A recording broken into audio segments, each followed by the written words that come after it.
Paola Audrey Ndengue est une entrepreneure, animatrice télé, J'ai restreint mes centres d'intérêt à l'Afrique spécifiquement. marketing manager, Depuis l'enfance, j'ai un attrait pour le milieu artistique. éditorialiste, consultante. On est vraiment dans les balbutiements de la mise en place d'une industrie. On parle beaucoup Oui. du Made in Africa. Les gens sont déjà prêts à consommer africain, les gens consomment déjà africain Qu'est-ce que la diaspora peut faire dans tout ça? dans l'investissement sur des projets qui seront difficiles à financer localement. Bienvenue à un tout nouvel épisode de Project Umoja, le podcast panafricaniste dédié à éveiller les consciences et à unifier la communauté africaine à travers le monde. Comme toujours, nous sommes vos co-animateurs Maurice Kwakumakissa et Abdel Aziz Diko et on vous souhaite une bonne écoute.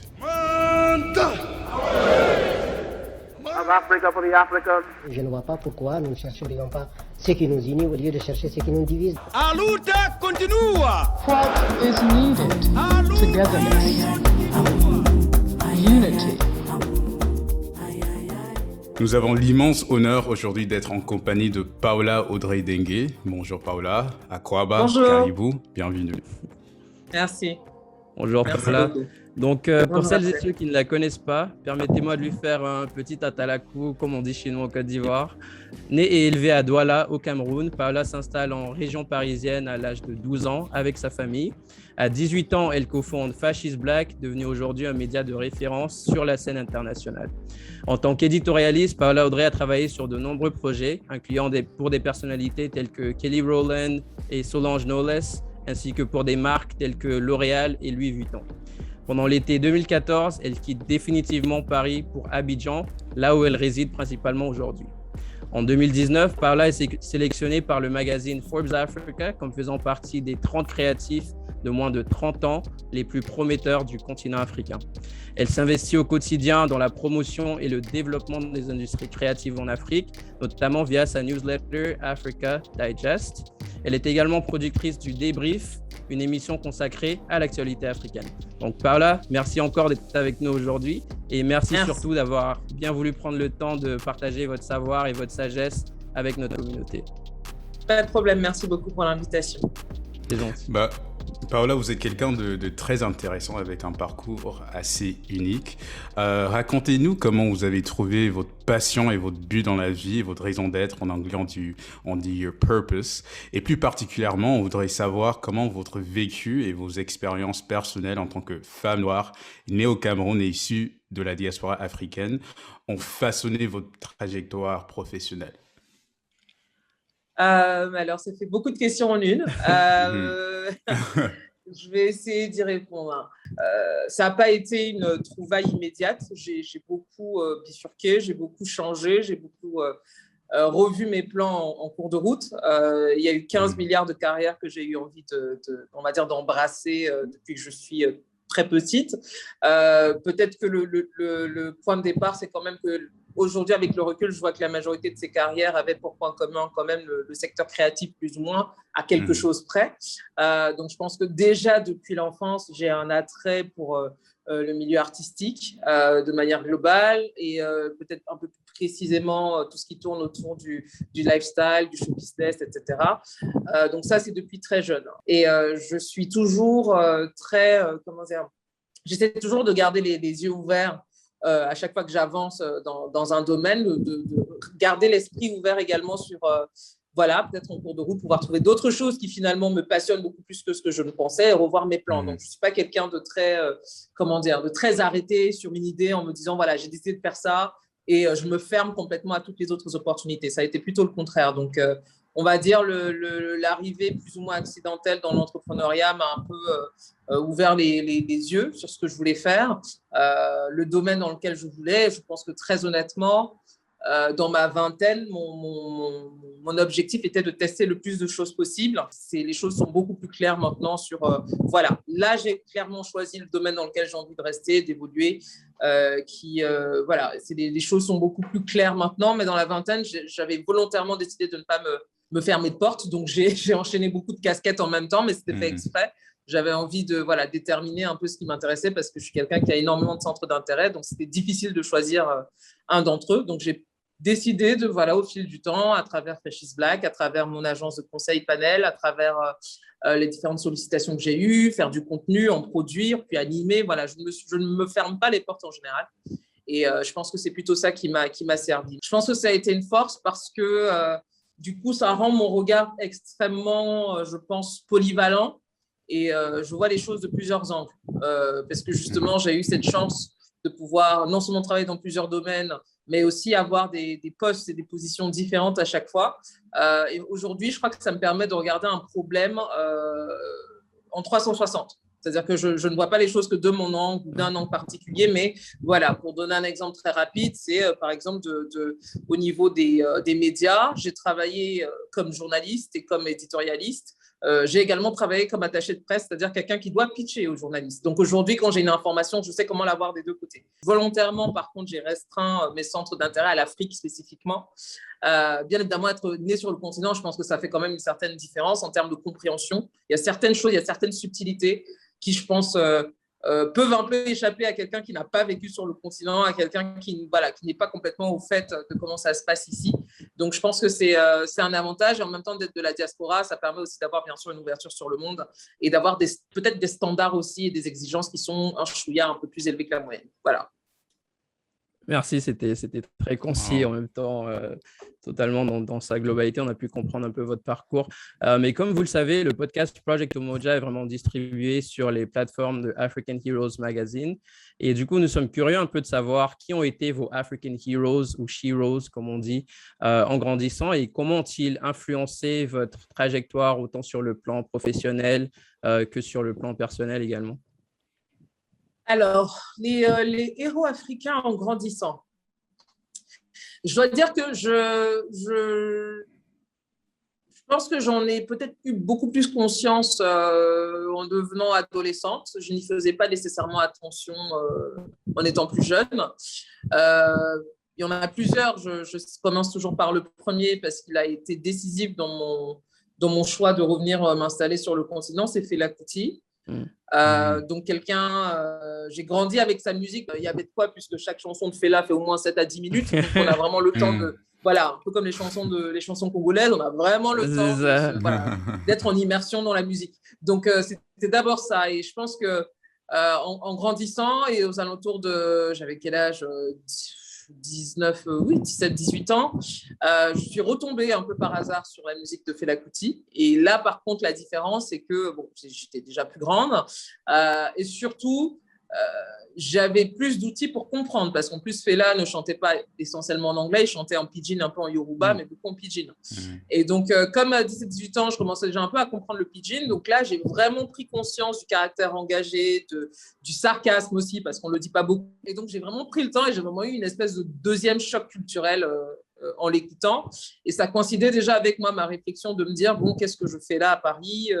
C'est vrai que le continent m'attire, mais est-ce que je peux vraiment avoir un impact depuis Paris ? Est-ce que ce ne serait pas mieux d'être sur place, etc. Et c'est vraiment, j'allais dire, lui, en prenant le poids vraiment de son combat, de ce qu'il disait dans sa musique, des choses qui sont encore extrêmement pertinentes aujourd'hui, que j'ai vraiment, je pense, eu un déclic.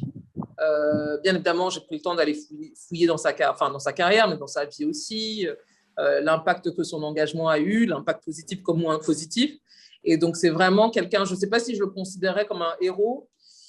Alors, guide spirituel n'est pas le bon terme non plus, parce que Fela n'était pas parfait non plus, mais en tout cas, c'est quelqu'un qui, pour moi, a une place très spéciale. Au-delà du caractère musical, il a une place très particulière pour moi dans mon parcours, parce que je le mets sur le marqueur de la décision de dire je quitte l'Europe pour le continent. Il est vraiment une des personnalités qui met vraiment... Donc, on peut parler de source d'inspiration, effectivement. Quelqu'un d'autre que je pourrais citer, c'est Bonang Mateba, qui est une animatrice et femme d'affaires, personnalité médiatique sud-africaine. Avec Fresh is Black, on était un des premiers médias francophones à parler d'elle à l'époque. Et donc, c'est quelqu'un dont je suis beaucoup la carrière parce qu'elle est, je pense que je me reconnais beaucoup en elle en termes j'allais dire, de passion pour les médias, aussi d'exigence personnelle dans son travail. et aussi cette envie de se dire, j'ai envie d'abord de conquérir mon pays, et ensuite mon continent, et ensuite le monde. Elle est vraiment dans ce process-là depuis une dizaine d'années. Ça a été très inspirant pour moi d'observer sa progression professionnelle. Le fait qu'elle elle repousse toujours les limites. Aujourd'hui, elle a sa propre marque de vin mousseux distribué en grande surface, quelque chose de très courant, tel que des liqueurs ou des boissons alcoolisées, sont quand même essentiellement des domaines hyper masculins. Ouais. Donc, le fait qu'elle ait réussi quand même à s'imposer là-dedans, à utiliser son image en ce sens. Donc, voilà, il y a beaucoup de... Il y a beaucoup de choses à apprendre de sa carrière, de sa progression. Donc, c'est quelqu'un dont le parcours m'inspire aussi beaucoup. Et en anglais, on dit drive. Dans le drive, m'inspire beaucoup. Elle est très énergique et très déterminée. Et bien sûr, je me reconnais beaucoup dedans. Je pourrais citer Anita Erskine aussi, qui est une autre personnalité médiatique qui est du côté du Ghana plutôt. Anita, c'est pareil, un peu le côté vraiment professionnel. Il y a des gens comme ça, j'arrive en quelques secondes, en quelques minutes, à percevoir chez eux non seulement l'ambition, mais vraiment l'exigence. J'insiste dessus parce que parfois, dans les domaines un peu créatifs, artistiques, on pense que le talent, on va dire, vaut tout, mais en fait, pas du tout. Si vous n'avez pas une forme d'exigence quotidienne que vous appliquez à vous-même, à chercher à progresser, etc., le talent, quelque part, à un moment donné, ne se suffira plus. Donc, Anita Erskine. Ici, je dois citer une dernière personne, parce qu'il y en a pas mal, mais je vais en citer une dernière, très évident, mais Mo Abudu, qui est productrice à la tête de son studio et qui aujourd'hui a des partenariats avec les plus grands studios américains. Et ce que j'aime beaucoup dans sa démarche, c'est que certes, elle a trouvé une formule comme ça pour, entre guillemets, faire du cinéma commercial qui fonctionne, qui parle au public local, mais aussi, je sens derrière qu'elle s'est vraiment donné une mission de devenir en fait un peu celle qui est là quand j'ai envie de dire des entités étrangères ont envie de parler du Nigeria. Elle a envie de leur dire, nous sommes là, on peut s'associer avec vous, mais donnez-nous la parole, c'est à nous de raconter nos propres histoires. Et ça, je trouve que c'est un parti pris qui est très fort parce qu'on sait le pouvoir des images, on sait le pouvoir de Hollywood aujourd'hui également. Ouais. Et donc, elle est un peu je dis elle, mais je pourrais citer d'autres personnes derrière elle, l'industrie cinématographique nigériane qui est, on va dire, sur le plan numérique, la première industrie d'Afrique subsaharienne, est portée par des femmes aujourd'hui. Il y a essentiellement beaucoup, en tout cas, les principaux producteurs sont des productrices. Et je trouve ça vraiment génial. Et c'est très très inspirant, et parce qu'on voit aujourd'hui l'impact qu'a cette industrie aujourd'hui. On voit à quel point des plateformes comme Netflix ou Amazon se battent justement pour avoir leur petit part du gâteau là-dessus. Donc c'est un moment, je pense, très intéressant parce que pareil, c'est une industrie Hollywood, et une industrie que je surveille depuis une dizaine d'années. Et voilà, c'est vraiment, je suis ravie de voir beaucoup de femmes en fait qui sont au devant de la scène là-dessus. Il y a une vraie petite révolution qui a lieu en ce moment, et donc je pense que tout ça a incarné quand même plutôt pas mal par Mo Abudu. Voilà, je m'arrêterai là sur cette question. Wow. Non, c'est super intéressant ça. Merci pour ça. On voulait aussi savoir, en 2014, vous quittez définitivement Paris pour Abidjan, où vous résidez désormais. Sachant que vous n'êtes pas originaire de la Côte d'Ivoire, qu'est-ce qui vous avait influencé pour faire cette décision-là ? Et on sait qu'on vous pose souvent la question. Oui, c'est bien parce que du coup, je connais la réponse par cœur. Donc ça ira vite. C'est très simple. Comme pour beaucoup de choses dans ma vie, j'ai toujours une approche pragmatique des choses. Donc, le fait que j'ai travaillé pour un média que j'ai cofondé par ailleurs, un média comme Fascist Black, qui était quand même essentiellement axé sur la diaspora, mais aussi sur le continent, j'avais un poste de responsable éditorial ou directrice du contenu, grosso modo. Et donc, ce que ça m'obligeait à faire, pour le coup, ça m'obligeait à faire de la veille sur le continent, parce qu'il fallait bien trouver du contenu à mettre dans le magazine pour en parler aux lecteurs. Et donc, je pense que ça m'a peut-être donné une forme d'avance sur ce qui est en train de se passer sur le continent, où je me suis dit, tiens, il se passe quelque chose, il faut vraiment que je commence à surveiller le marché. Et donc, ça fait que quand j'ai décidé de manière définitive de rentrer, j'ai fait mon petit classement, et puis quand on parle d'entertainment sur l'Afrique subsaharienne, encore une fois, il n'y a pas 100 milliards de villes où les choses se passent, entre guillemets, où vous pouvez trouver la plupart des acteurs majeurs, aussi bien nationaux qu'internationaux. Donc très rapidement, je me suis retrouvée avec 3 villes, enfin en principe 4, donc Lagos, sans ordre particulier, Lagos, Accra, Abidjan et Johannesburg. Bon, voilà. Donc maintenant, j'ai commencé à plutôt après prendre j'allais dire des critères qui étaient plus personnels parce que bon, certes, on peut aller dans certains endroits pour des raisons professionnelles, mais il faut aussi qu'on ait un certain confort. Il faut aussi, voilà, il y a des petites choses comme ça. Et finalement, je suis passée à un top 3 et puis au top 3, donc Lagos, Accra et Abidjan en troisième. Après, voilà, je me suis préparée, on va dire en conséquence. Et donc, après, ça s'est juste joué beaucoup au contact. Donc j'étais plutôt en partance pour Lagos pour un poste dans la publicité là-bas, et puis Abidjan ça s'est décanté beaucoup plus rapidement forcément parce que la concurrence est quand même beaucoup plus forte à Lagos, donc Abidjan c'est allé plus rapidement et comme j'avais vraiment hâte de partir, j'ai fait le choix de venir à Abidjan en me disant bon, allons voir, c'était dans ma liste dans tous les cas, je peux toujours bifurquer ailleurs si ça ne se passe pas bien, voilà. Est-ce que c'était le côté francophone aussi d'Abidjan qui vous a peut-être envoyé plutôt vers là? Ou est-ce que ça n'avait rien à voir avec la langue? Alors, ça n'avait rien à voir avec la langue. C'était plus, je pense, comment dire, plus une question d'opportunité. Pour des raisons bien évidentes, j'ai forcément un réseau, une notoriété qui sont plus grands et plus grandes en Afrique francophone qu'en Afrique anglophone. C'est logique. Donc forcément, c'est pour ça qu'Abidjan s'est allé 2 fois plus vite. Et voilà. Mais après, j'allais dire, si sur le moment même, j'avais eu au même moment une opportunité à Lagos, c'est juste que voilà, j'avais besoin d'une opportunité rapidement. J'ai sauté sur la première qui se soit décantée. C'est juste ça.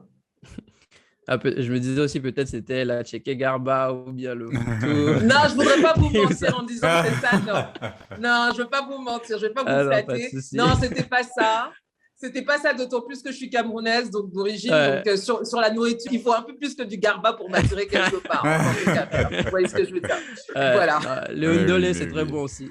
Voilà, quand on sort du ndolé et qu'on sort du bongo chambi et de tous ces plats-là, on a une exigence qui est un peu au-dessus du garba. Quand même. Voilà.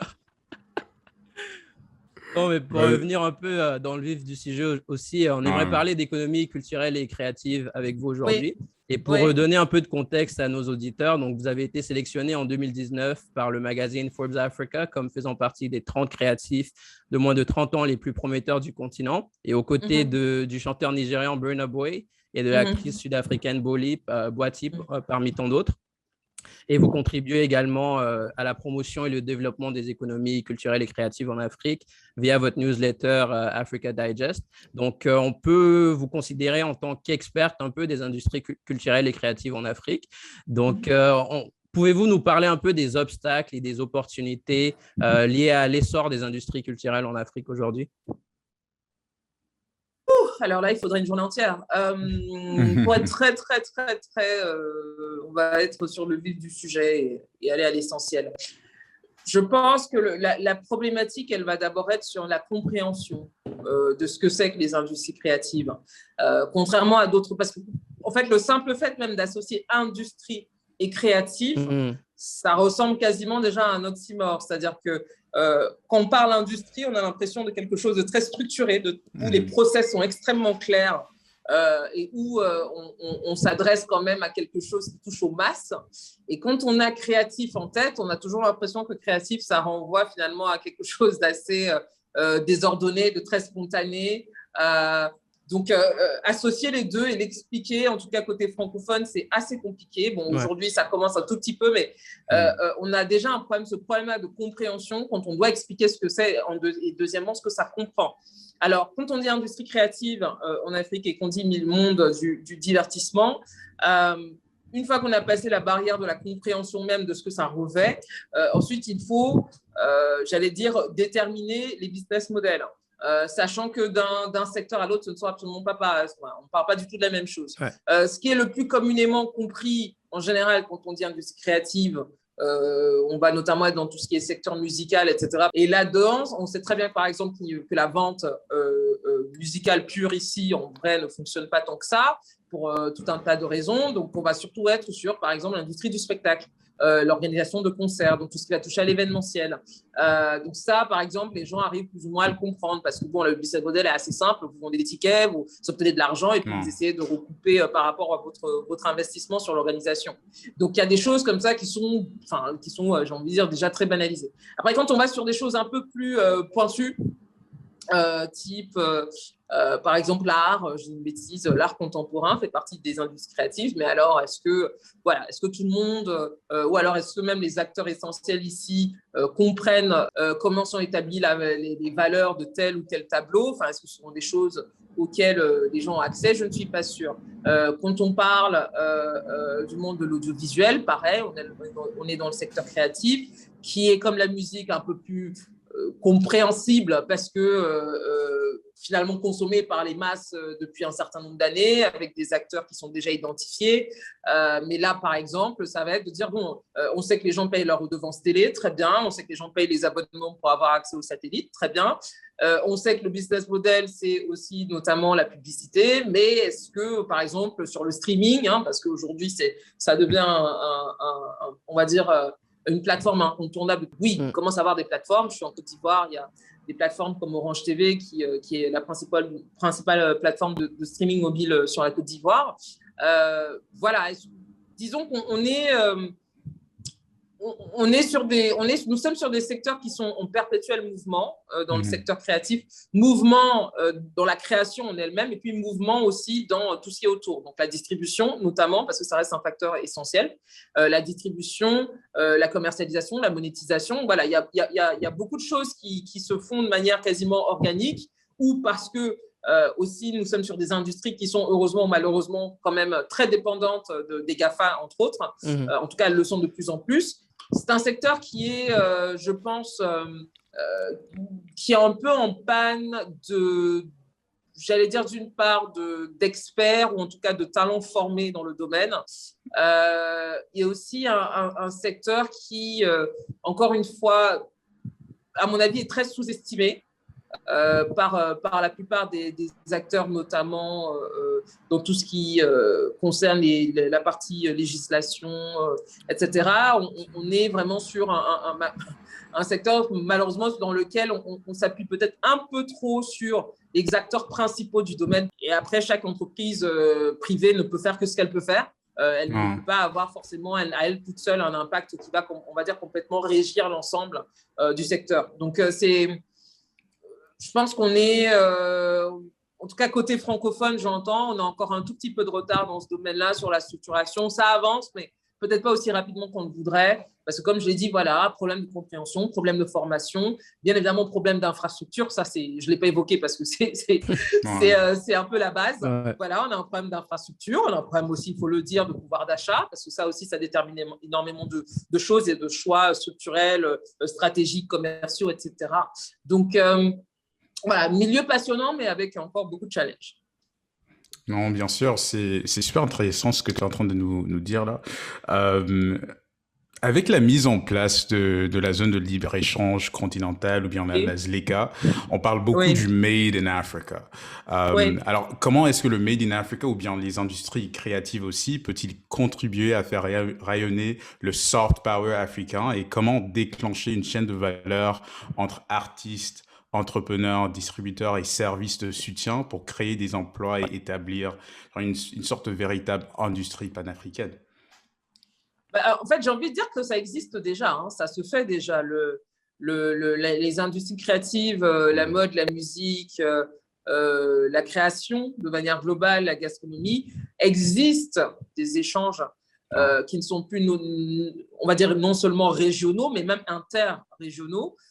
Même j'ai envie de dire, linguistique maintenant. Je vois des échanges maintenant qui se font sur le plan créatif, par exemple, entre la zone australe et la zone de l'Ouest qu'il n'y avait pas il y a 5 ans. Donc, clairement, je pense que de manière générale, je dirais même que peut-être Internet a un peu précédé cette zone de libre-échange déjà. Internet est une zone de libre-échange par définition. Et bien évidemment, la création en a beaucoup profité. Maintenant, ce qu'il faudrait, c'est on revient toujours à la même chose. À quel point est-ce que les décideurs ont justement compris Alors, ils le comprennent sur le plan purement commercial, ce que j'entends bien, mais est-ce que ça s'applique aussi? Est-ce qu'ils essayent d'inclure la création dedans? Je ne sais pas. Est-ce qu'il y a par exemple, des subventions qui sont faites? Est-ce que il y a des programmes d'échange artistique ou des programmes d'échange culturel qui sont mis en place? C'est tout autant de choses. Il faut des incentives, comme on dit. Encore une fois, le secteur culturel se régit déjà pas mal tout seul. Mais ça reste des acteurs privés qui ont une certaine limite dans le champ de leur action. À un moment donné, si on veut avoir un impact qui soit national, régional, continental, à un moment donné aussi, il faut que les décideurs jouent leur rôle. Pour ma part, par exemple, mon petit parti pris sur le plan économique de soutenir les industries créatives, c'est d'essayer d'acheter, dès que je peux en tout cas, de la mode chez des créateurs africains et des créateurs basés sur le continent. Mais c'est un cauchemar. Pas plus tard qu'il y a 2 mois, j'ai voulu commander un costume tailleur chez un designer nigérian que j'aime beaucoup qui s'appelle Maya Tafo. Mais quand je regarde la douane, pour faire venir le tailleur depuis Lagos à Abidjan, c'est 1h30 de vol, mais par contre, c'est quasiment le prix de ce que je commande. Ça n'a pas de sens. Et ça, c'est une perte et pour lui et pour moi. Si les frais de douane et la facilité même en termes de logistique pour acheter au Nigeria, au Ghana, ou je ne sais où, était évidente, mais ça boosterait complètement le marché. Et quand bien même ça boosterait surtout certains marchés peut-être plus développés au début, je pense que ça challengerait les concurrents nationaux et locaux pour qu'ils se mettent au niveau, et c'est comme ça qu'on arrive à avoir finalement une espèce d'émulation vers le haut. La problématique, c'est que si on a l'échange transfrontalier sur les produits culturels est aussi compliqué, que c'est aussi taxé, ça n'encourage pas, et finalement on se dit que ça vaut peut-être mieux d'acheter effectivement en Europe quand on est en voyage et de revenir ici. Je trouve que aujourd'hui normalement je ne devrais pas avoir de problème en tant que quelqu'un qui est à Abidjan de pouvoir me procurer le tableau d'un peintre sénégalais par exemple. Malheureusement nos créateurs, quels qu'ils soient, sont encore une fois très dépendants de la logistique, très dépendants encore une fois des frais de douane, très dépendants des services de livraison, ça c'est encore autre chose. Donc il y a des pans comme ça qui, encore une fois, quelques privés ont trouvé des solutions. Par exemple, sur la partie mode, il y a la plateforme Africrea qui aujourd'hui permet d'acheter. Ils ont mis en place un partenariat avec DHL justement pour pouvoir livrer en fonction de où l'on achète. Mais bon, tous les créateurs ne sont pas sur Africrea. Donc, ça règle le problème, mais ça ne le règle pas dans son intégralité. Ce n'est pas quelque chose de systématique, en fait. Donc, c'est ça, à mon avis, qu'il faut évaluer. Donc, je pense que pour moi, l'enjeu est vraiment sur des questions pratico-pratiques, parce que si c'est dans l'idée, le public est déjà là, les gens sont déjà prêts à consommer africain, les gens consomment déjà africain, sont même prêts à consommer en dehors de leurs frontières naturelles. Donc ça, je pense qu'à ce niveau-là, le travail a déjà été beaucoup fait. Il y a toujours une marge de progression, mais parce que les gens ne demandent que ça, on aimerait consommer local, mais on est bloqué par tout un tas de choses, et aussi, encore une fois, par le manque de plateformes aussi, encore une fois, qui automatiserait la commercialisation, parfois aussi un tout petit peu le manque de professionnalisation aussi de certains entrepreneurs dans le secteur qui, sont des petits entrepreneurs qui démarrent, n'ont pas forcément tout le savoir-faire, même commercial, qu'il faut pour développer leur activité. Donc, on est vraiment dans les balbutiements de la mise en place d'une industrie, et donc ça vient avec son lot de challenge. Mais encore une fois, du côté du consommateur, je pense que le consommateur, pour ma part, déjà est quand même relativement convaincu. Rendre nos produits culturels plus compétitifs. Et quand j'ai plus compétitif, c'est notamment en termes de standards de qualité, s'assurer qu'on ait des standards de qualité qui soient internationaux, pas uniquement pour les consommateurs africains, mais des consommateurs mondiaux. Parce qu'après tout, on n'est pas obligé de limiter la portée de notre création culturelle au continent africain. Elle a une vocation mondiale. Super. Donc, pour redonner un peu de contexte également à nos auditeurs et auditrices, pourquoi parle-t-on aujourd'hui de ce secteur d'économie culturelle et créative en Afrique? Donc, selon un rapport produit par l'UNESCO, les industries culturelles et créatives génèrent à l'heure actuelle 2250 milliards de dollars USD, ce qui représente à peu près 3% du PIB mondial. Donc, c'est une industrie énorme qui a doublé dans la dernière décennie en termes de valeur. Et ces industries actuellement en Afrique se situe encore au bas de gamme de la production mondiale et de la chaîne mondiale de l'industrie, à l'exception de quelques pays tels que l'Afrique du Sud et l'Égypte. Et à travers ce que Paola vient de nous dire, en fait, on peut comprendre qu'il y a beaucoup d'obstacles, en tout cas pour les pays africains et pour ces industries-là sur le continent africain, pour leur développement et leur essor. Mais on sait également que cette industrie-là emploie à peu près 30 millions de personnes à l'international et surtout des jeunes. Donc, quand on veut parler maintenant d'opportunités et surtout pour la jeunesse africaine, comment vous voyez les choses actuellement en Afrique? Parce qu'on est un continent bourré de talents, un continent extrêmement jeune et ces jeunes-là sont assez créatifs. Donc, comment on peut faire en fait pour éviter une fuite de talents en quelque sorte pour qu'à un certain moment, quand on produit de la musique, de l'art, etc., on ne soit pas obligé d'aller en Europe pour pouvoir se faire valoriser? Je pense qu'aujourd'hui, les nouvelles technologies nous permettent d'atteindre le marché international, d'abord régional, continental et international, depuis où l'on est. On a eu quand même pas mal d'exemples dans le secteur artistique récemment. Là, ça peut être la danse, la musique, la peinture, le cinéma aussi, etc. Donc, je pense que la chance qu'on a aujourd'hui, c'est qu'on a un accès au marché international qui est quand même beaucoup plus facilité quand on est avec les problèmes, bien sûr. Mais en tout cas, on n'a plus besoin de physiquement s'exporter en tant que tel au début de sa carrière pour espérer exister. On peut maintenant le faire, encore une fois, grâce aux nouvelles technologies, notamment à Internet et aux réseaux sociaux aujourd'hui. Je pense que du coup, le revers ou le pendant de cela, c'est qu'on est mis en concurrence du coup directement avec des acteurs internationaux. Ce qui, pour moi, dans un certain sens, est une bonne chose parce que déjà, ça challenge et ça oblige, comme je le disais tout à l'heure, à avoir du coup des standards d'exigence qui soient beaucoup plus élevés que la moyenne. Ça, c'est un. Et deuxièmement, je pense que ça permet aussi comment dire, ça permet aussi de ne pas limiter sa vision artistique à ce qu'on a autour de soi. Et je pense que c'est notamment quand on est en début de carrière sur le plan créatif, je pense que c'est un élément très important parce qu'on n'approche pas du tout la création de la même manière selon qu'on voit le monde comme ça ou qu'on le voit comme ça. C'est pas du tout la même approche.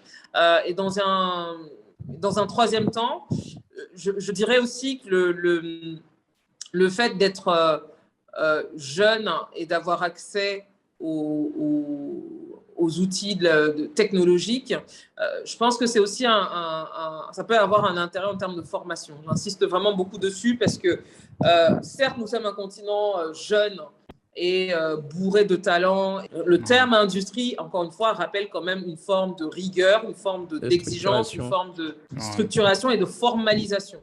Donc, si on est dans un marché sur le continent, peu importe le pays, où les choses ne sont pas entièrement structurées, certes, on part avec quand même beaucoup plus alors je vais dire un tout petit peu de retard, en tout cas par rapport peut-être à ses congénères qui sont occidentaux, mais pour autant, on a cet outil-là qui s'appelle Internet, où on a quand même accès à pas mal de formations en ligne, où on a accès quand même à pas mal de documentation, ne serait-ce que ça, peu importe le domaine dans lequel on est. Donc aujourd'hui, on a, je pense notamment la nouvelle génération, alors pas la mienne, les millennials, mais les fameux Gen Z.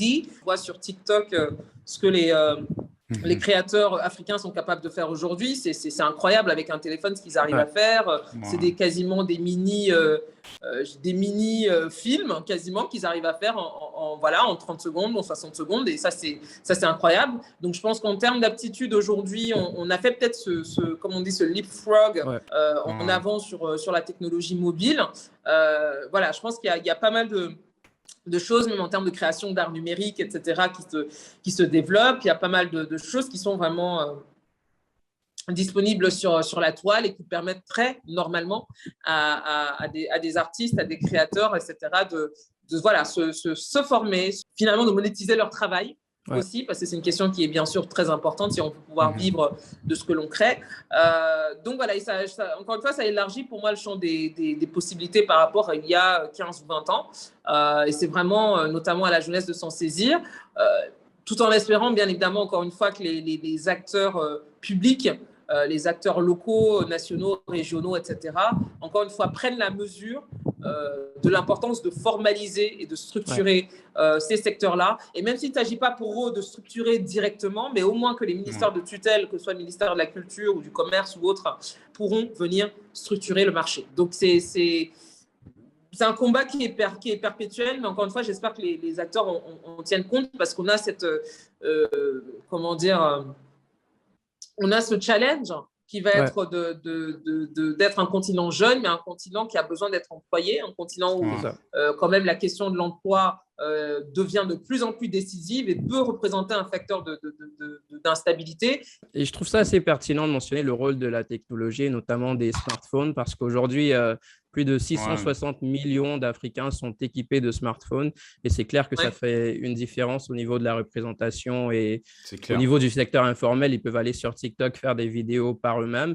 Mais on voulait aussi parler du rôle, par exemple, de la diaspora africaine pour appuyer ces jeunes-là sur le continent qui essaient de créer et de se débrouiller sans subvention internationale ou sans subvention de leur ministère ou de certaines institutions à l'international. Donc, qu'est-ce que la diaspora peut faire dans tout ça pour aider la jeunesse africaine à travers le monde à réussir et à rayonner dans ce milieu? Deux choses, consommer et investir. Il y a énormément de tendances, de contenus viraux qui n'auraient pas traversé la Méditerranée si ce n'était pas la diaspora qui les avait pas portés. Donc, très clairement, aujourd'hui, je pense que quand on est un créateur de contenu sur le continent, certes, on va avoir un public d'abord local, mais ce public local-là, par définition, sera limité, encore une fois, pour des questions d'accessibilité à la data. Donc, naturellement, en fait, le plus souvent, une grosse partie du public sera en fait basée en Occident, en tout cas. Moi, je l'ai vu sur toutes les créations que j'ai pu porter, que j'ai portées directement ou indirectement en travaillant dessus. De plus en plus de personnes sur le continent qui sont connectées, mais quand même, le gros du public reste encore, en tout cas sur les contenus divertissants, une bonne partie du public reste encore dans la diaspora. Donc, cette diaspora a ce rôle-là d'abord, donc, du coup, de consommer. Et en fait, par le fait de consommer aussi, d'être un peu, de faire de l'évangélisation quelque part. Parce que forcément, eux, en consommant, ils vont en parler autour d'eux. Ça ne va pas toucher que la diaspora. À un moment donné, ça se propage même en dehors de la diaspora, à toucher un public beaucoup plus large. Donc, je le vois, alors je vais surtout parler de musique parce que c'est un des secteurs que je surveille le plus, mais je le vois beaucoup surtout sur la musique où la diaspora, sur les 10 à 15 dernières années, sur l'export de la musique africaine, a joué un rôle essentiel. Et donc, voilà, si on arrivait à avoir la même chose sur les créateurs de mode, la même chose sur les peintres, la même chose sur les photographes, etc., je pense qu'on pourrait aller encore plus loin. Donc, consommer, ça, c'est investir, numéro 2, parce que comme l'a dit Abdel tout à l'heure, où on n'a pas énormément d'accompagnement sur le plan financier dans les industries créatives, en tout cas côté francophone. Côté anglophone, c'est un tout petit peu mieux. On accompagne tel artiste sur telle tournée, etc.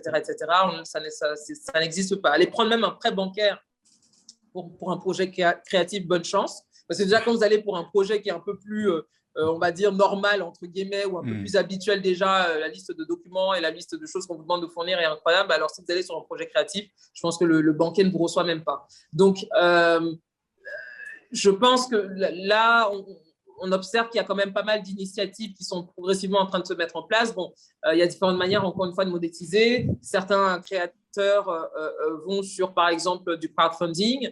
Là, par exemple, ça peut être une occasion pour la diaspora d'investir dans les médias, dans la création. On a un vrai problème, encore une fois, d'accès au financement parce que la création, ça coûte.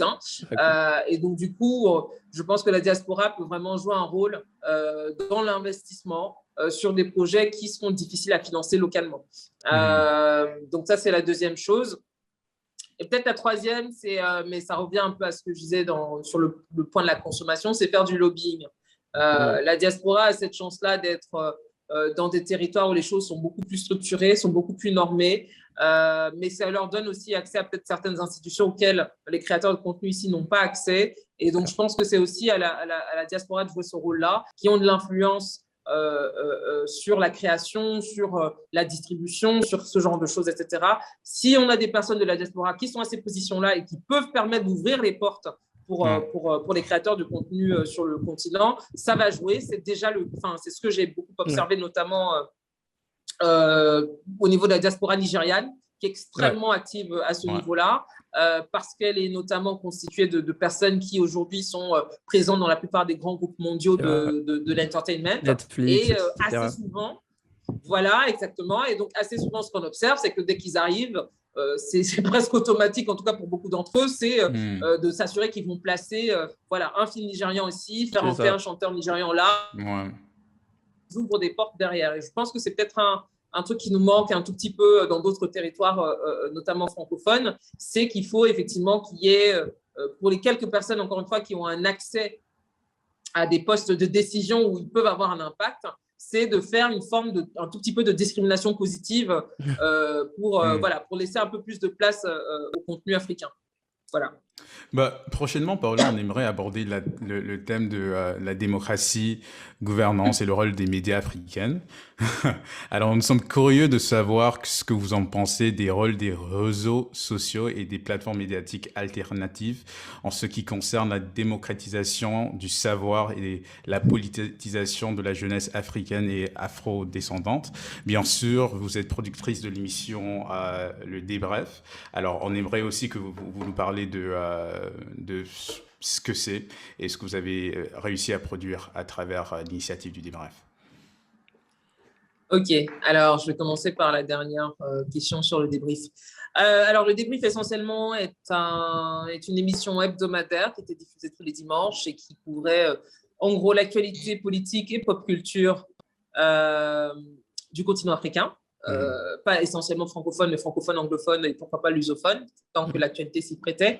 Et l'émission avait pour but aussi de, on va dire, aborder certains sujets, certes avec un ton un peu drôle / sarcastique, et d'aborder des thématiques qui sont pour moi essentielles, qui est liée à la société civile africaine, donc notamment bien sûr la question de la démocratie, mais aussi la question bien évidemment des droits humains, notamment les droits de la femme. On a abordé aussi les questions de justice sociale. C'est aussi des sujets qu'on a abordés de manière assez récurrente dans l'émission. Donc, pour la question de savoir quel rôle jouent les réseaux sociaux dans le processus de démocratisation du continent, je pense que si les réseaux sociaux ne jouaient pas un rôle majeur, on ne tenterait pas de les fermer à chaque élection. L'idée de faire cette émission est partie aussi d'observer à quel point la parole s'est quand même de plus en plus libérée sur les questions politiques sur la toile. Alors, bien sûr, comme d'habitude, certains auront tendance à surtout montrer les dérives, parce qu'il y en a, on ne va pas le nier, il y a des dérives, on voit l'effet des fake news qui ont eu parfois des impacts désastreux, pas plus tard qu'en Côte d'Ivoire, on l'a vu un peu plus tôt cette année avec une fake news qui concernait la communauté, je crois, nigérienne de Côte d'Ivoire. Donc, c'est vrai qu'il y a des dérives. Les fake news, de manière générale, de toute manière, ont toujours existé. Je veux dire, la notion de fausses nouvelles et de rumeurs ne date pas de Facebook. Certes, Facebook, maintenant, lui a donné une force de propagation qui est 10 fois, 100 fois, 1000 fois plus grande. Effectivement, et c'est un problème auquel il faut qu'on s'attarde. Mais d'abord, ce n'est pas un problème spécifiquement africain, c'est un problème mondial, parce que les fake news ne concernent pas que le continent africain. C'est un problème mondial, c'est un problème global qui concerne notre rapport à l'information, qui concerne aussi, j'ai envie de dire, même notre rapport tout simplement au bon sens, parce que des fois, il y a des fausses nouvelles qui circulent. Je veux dire, ça en dit plus sur le niveau d'éducation que sur l'accès à Facebook.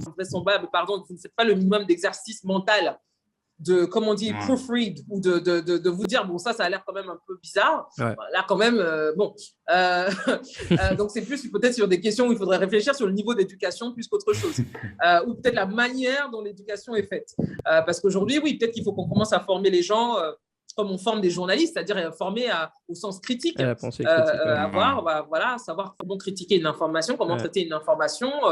Voilà, on ne devrait pas avoir à dire aux gens, tu lis un article en entier avant de le relayer. Bon, voilà. Donc, il y a ce problème-là, d'abord, encore une fois, qui n'est pas un problème spécifiquement africain. Maintenant, une fois qu'on a mis les dérives de côté, je considère que les dérives Pour moi, parce que je pense que les réseaux sociaux ne sont pas une entité avec une espèce d'individualité ou de conscience personnelle, les réseaux sociaux sont un outil. Ce qui en ressort, c'est ce qu'on en fait.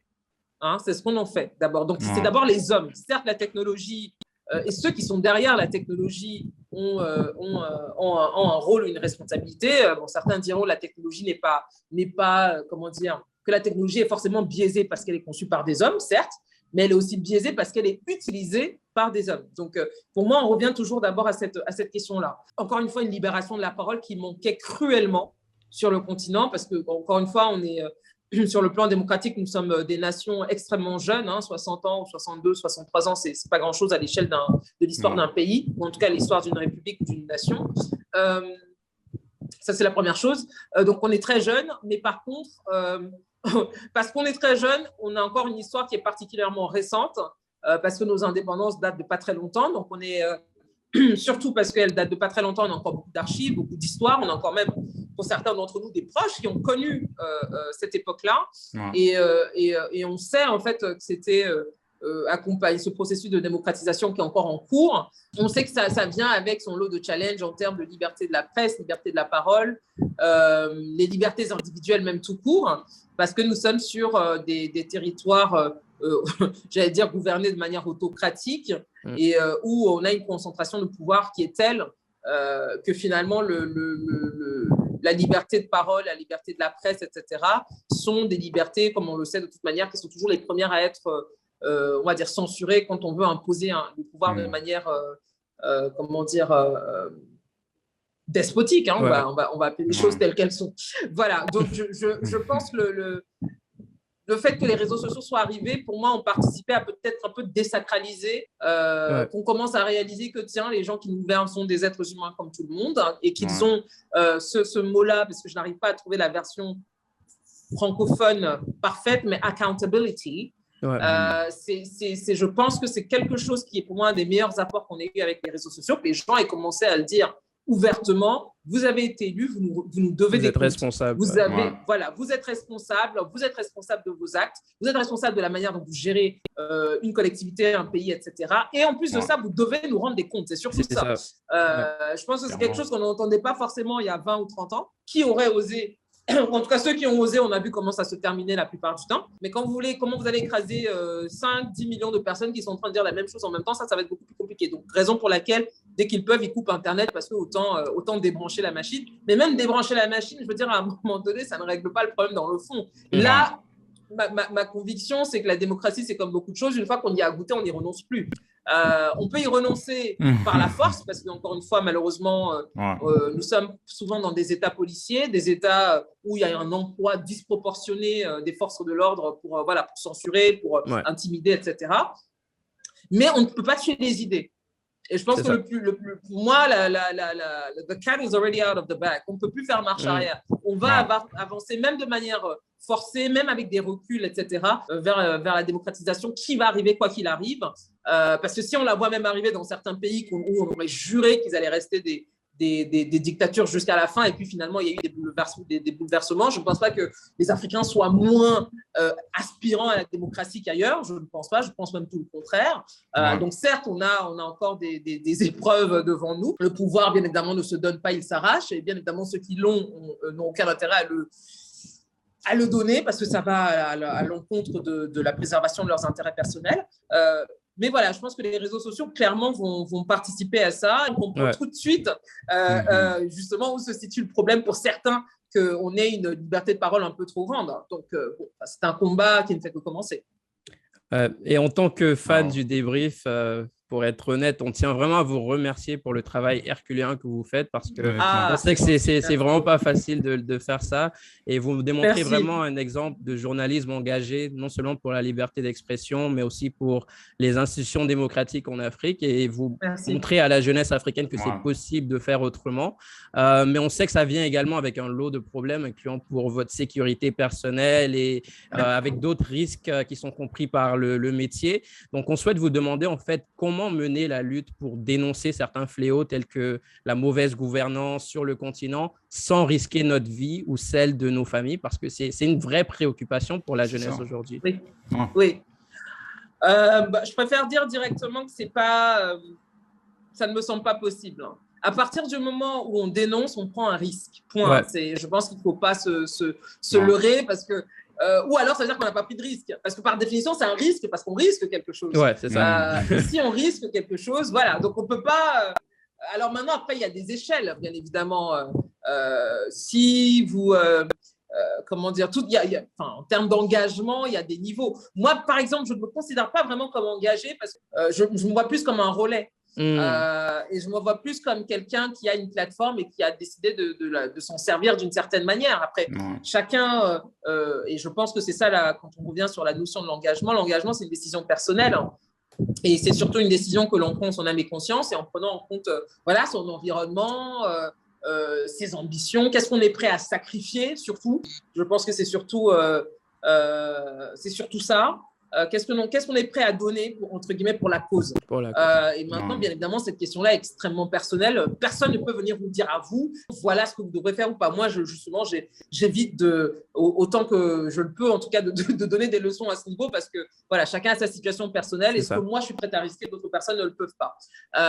Dans l'autre sens, par contre, ma conviction, c'est que clairement, les choses ne vont pas bouger si la majorité reste silencieuse. Ça, c'est mathématique. Ouais.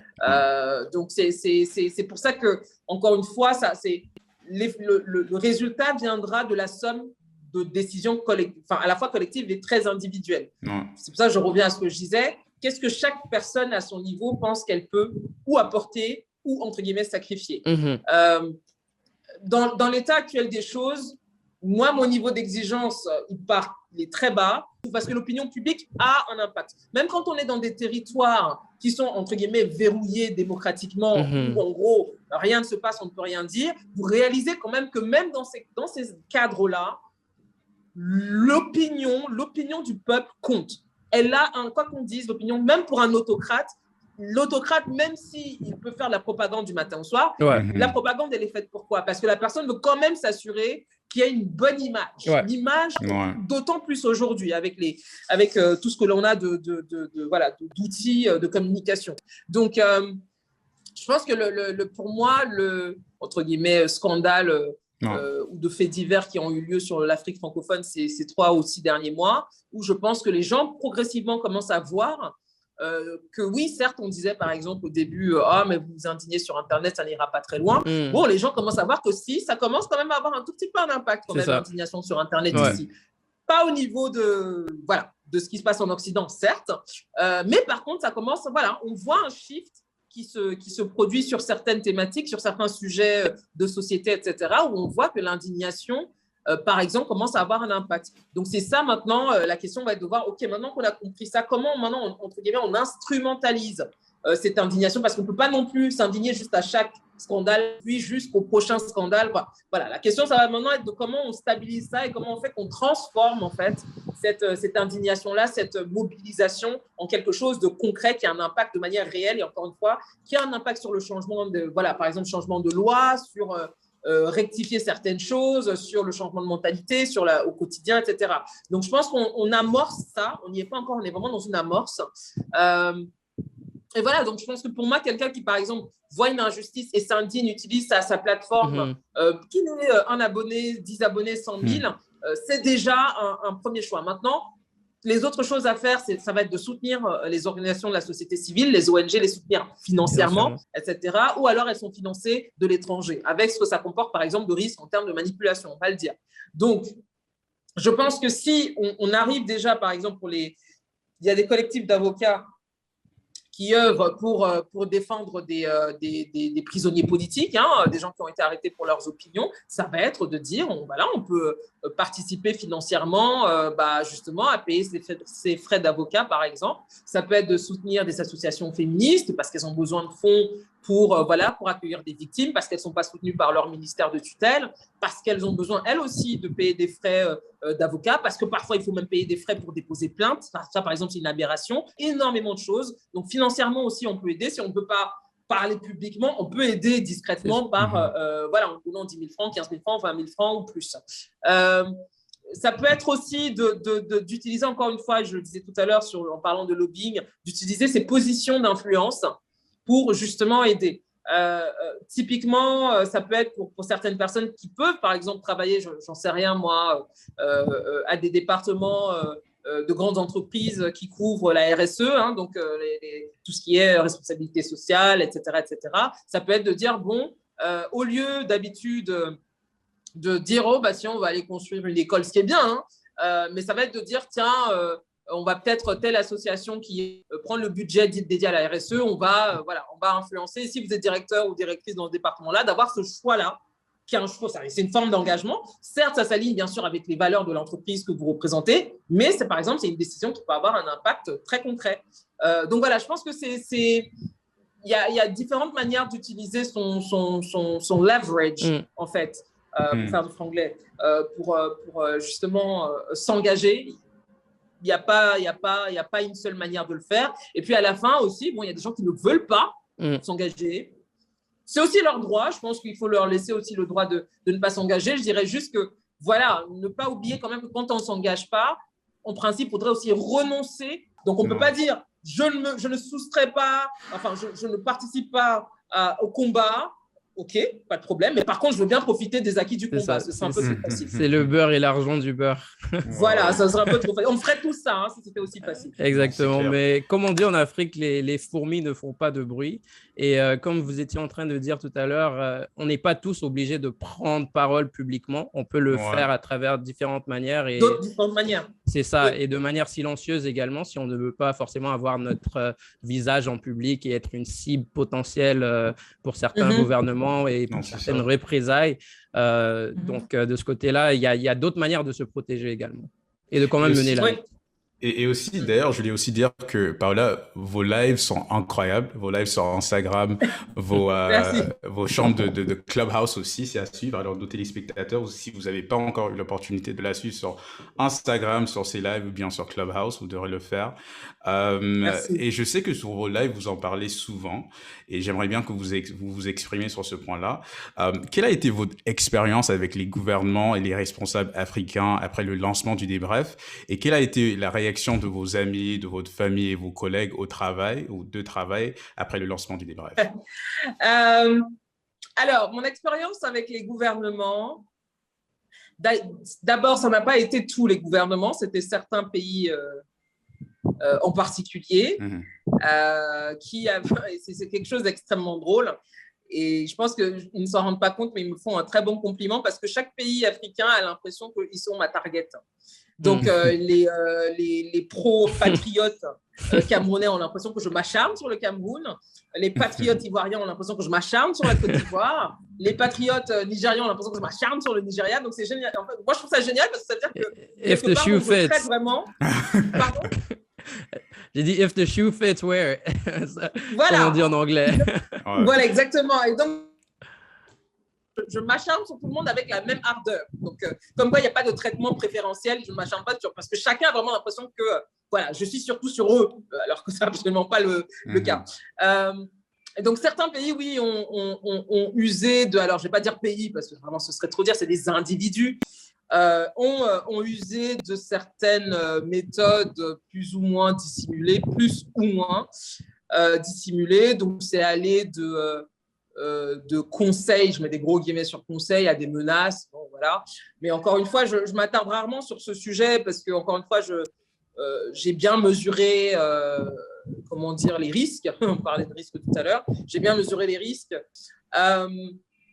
Mais encore une fois, je ne m'attarde pas dessus parce que je pense que je ne suis pas... Alors, je ne suis pas... Je suis pas Jeanne sans peur, hein, c'est-à-dire avec j'ai peur de rien, etc. C'est pas du tout ce que je dis. Je dis par contre que j'ai une forme de tranquillité d'esprit parce que je sais ce que je défends sur l'émission concerne l'intérêt collectif. Et à partir du moment où ce que je dénonce, entre guillemets, et encore, je ne sais même pas si je fais de la dénonciation parce que pour moi, c'est vraiment plus... Pour moi, cette émission, parfois, c'est vraiment une célébration de l'absurde. En tant qu'Africain, on a vraiment pris l'humour comme une espèce de coping mechanism pour accepter en fait tout ce qui nous tombe sur la gueule en permanence de choses complètement absurdes que font nos gouvernements par moment. Et dans l'absurdité aussi, il y a le tragique. Hein. Donc, il y a l'absurde, le truc complètement où on ne peut rire que parce que, en fait, qu'est-ce qu'on peut faire d'autre? C'est où on rit ou on pleure. Et puis, il y a le complètement tragique aussi. Et je pense que cette émission-là, pour moi, c'est plus ça. C'est vraiment une forme de mise en avant de vraiment, vraiment complètement l'absurde. Mais je sais que dans le fond, le principe, au-delà de vouloir informer, parce que pour moi, il y a des informations qui parfois passent sous silence, et je sais qu'ils ne regardent pas les médias, on a l'impression que c'est le truc des grands, et que se sentent finalement peu concernés par la chose publique, par la gestion de la chose publique, et après, de l'autre côté aussi, sont quand même étonnés des manquements qu'il y a, sont étonnés des conséquences de la mauvaise gouvernance, etc. Donc, à un moment donné, pour que les gens prennent conscience, et comme je dis, aient même cette capacité à s'indigner, il faut déjà qu'ils comprennent ce qui ne va pas. Et donc, du coup, pour moi, l'émission, elle est là. C'est vraiment apporter l'information, l'expliquer. Et je le redis, je ne suis pas outre mesure intimidée par les menaces, les insultes et ce que l'on veut. Parce que, d'abord, je m'en protège.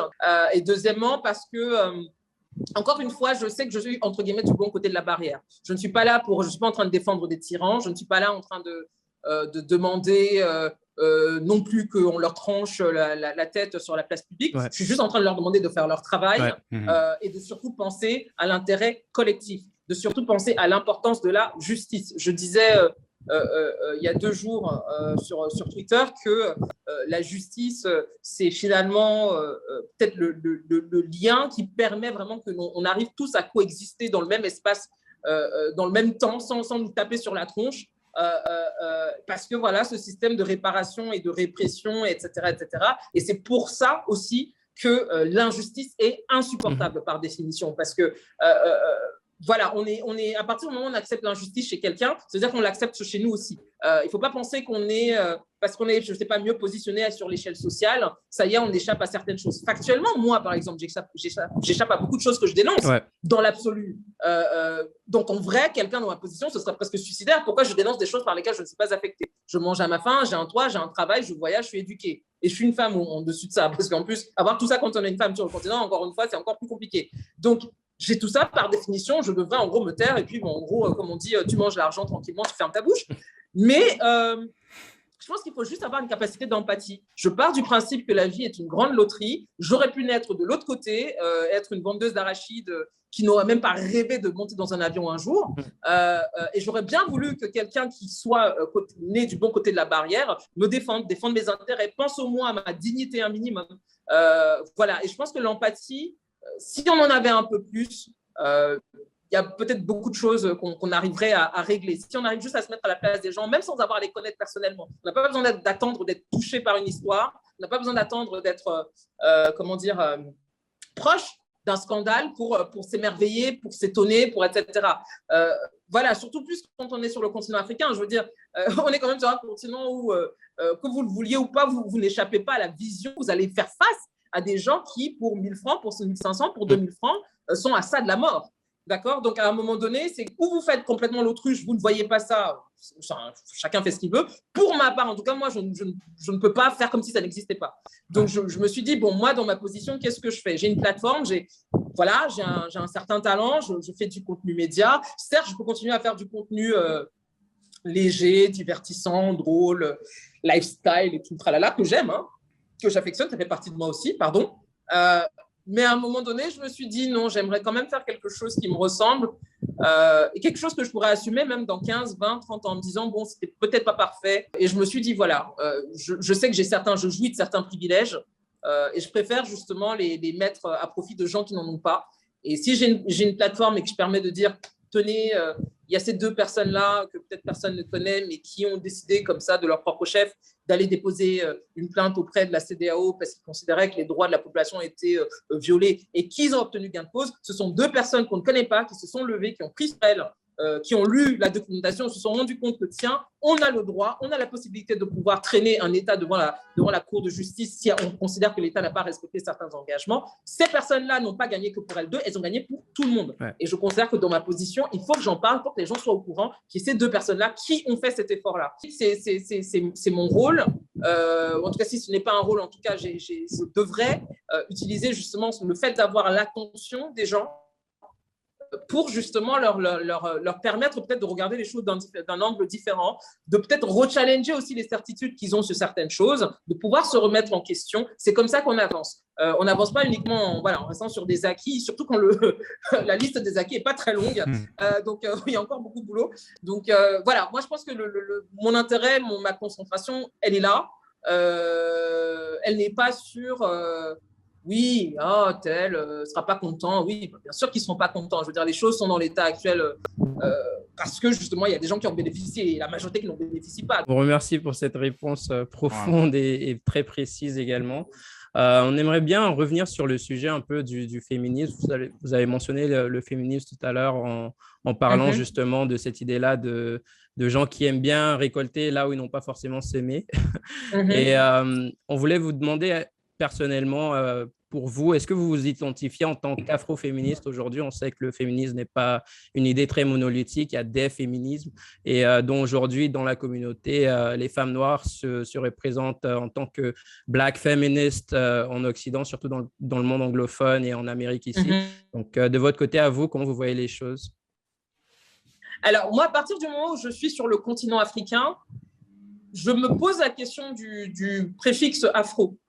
Parce que pour moi, c'est évident. Je vis ici, je suis africaine. Donc et surtout parce que je ne suis pas sûre, moi, de maîtriser exactement la définition de l'afroféminisme. J'en ai une idée, mais je ne suis pas sûre. Donc, je ne veux pas commettre d'impair et je vais plutôt me définir comme une féministe africaine ou une femme africaine féministe. Voilà, parce que c'est très factuel, je suis sur le continent, je suis africaine et par ailleurs, je suis féministe.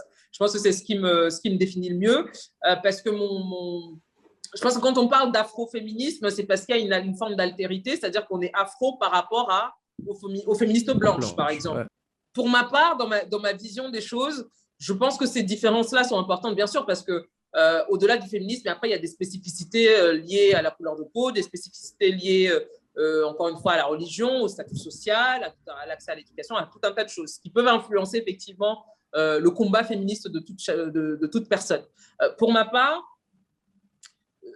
moi, j'allais dire, s'il y a un combat pour ma part, c'est en tant que féministe en Afrique, avec les problématiques qu'on a ici, Dieu seul sait qu'il y en a.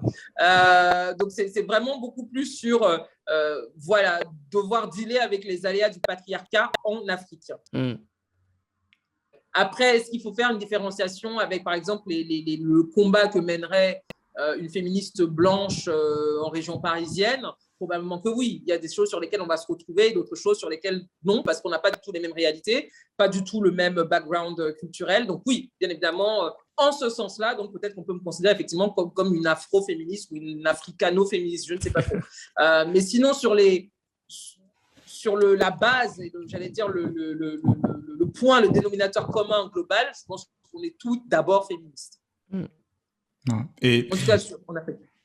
Et selon vous, à votre avis, quels sont les principaux obstacles auxquels les femmes africaines et afrodescendantes sont confrontées au sein de votre profession? Et que pouvons-nous faire concrètement pour réduire ou éliminer ces obstacles qui empêchent de s'épanouir?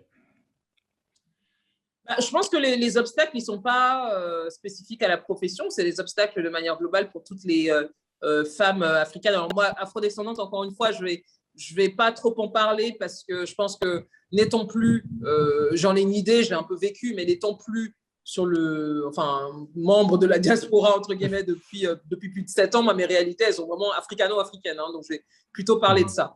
Je pense que, je le disais, nos difficultés, elles sont multisectorielles. C'est pas uniquement dans le secteur dans lequel j'évolue, parce que bien évidemment, j'ai des amis qui sont dans d'autres secteurs qui n'ont rien à voir avec ce que je fais. Et, encore une fois, ça revient juste à avoir vécu dans une société extrêmement patriarcale où le sexisme se retrouve dans tout, même jusqu'aux lois qui régissent la vie des gens, la vie des couples, la vie des familles. Elles sont extrêmement sexistes. Donc, il faut déjà démanteler tout ça. Et ce n'est pas dit parce que du coup, on est quand même sur des territoires où les gens peuvent être extrêmement conservateurs sur certaines questions, notamment liées au sujet de société, parce que, attention, il ne faudrait pas trop chambouler la culture, il ne faudrait pas trop chambouler la société, il faut préserver les traditions, enfin, voilà. Donc, du coup, déjà, il y a ce premier combat. Malheureusement aussi, on a beaucoup de femmes qui ont intériorisé le patriarcat et qui en ont intériorisé surtout les règles. Et ça se sent à tellement de niveaux, parce que ça va être d'abord surtout l'autocensure, par exemple, de beaucoup de femmes qui pourraient aller beaucoup plus loin sur le plan professionnel, mais qui vont volontairement stagner ou faire même en sorte que leur carrière stagne, parce que consciemment ou inconsciemment, il y a une volonté de ne pas dépasser un certain cadre, de ne pas sortir du champ qui est alloué aux femmes. D'abord, il y a ça. Il y a aussi une forme d'autocensure, même dans comment on conçoit sa vie en tant que femme. Et quand je dis en tant que femme, c'est en tant que femme, en tant qu'être humain individuel, pas en tant que femme épouse d'eux, pas en tant que femme, j'en sais rien, moi. En tout cas, réussir à se projeter en tant qu'être humain individuel qui n'est pas nécessairement rattaché à un individu de sexe masculin. Ça, c'est aussi un process que j'observe chez beaucoup de femmes qui ont du mal à arriver à se projeter comme existant en tant qu'être, tout court. C'est encore une fois, c'est parce que en ayant grandi, en étant dans un moule où la femme est toujours la caretaker de quelqu'un, qui est toujours adossée finalement à une personne tierce, c'est compliqué pour certaines de réussir justement à se détacher de ça. La décision de redéfinir, de remodeler finalement à quoi ressemblerait ma vie, mon monde, mes décisions, mes choix, etc. Donc ça aussi, c'est un vrai sujet.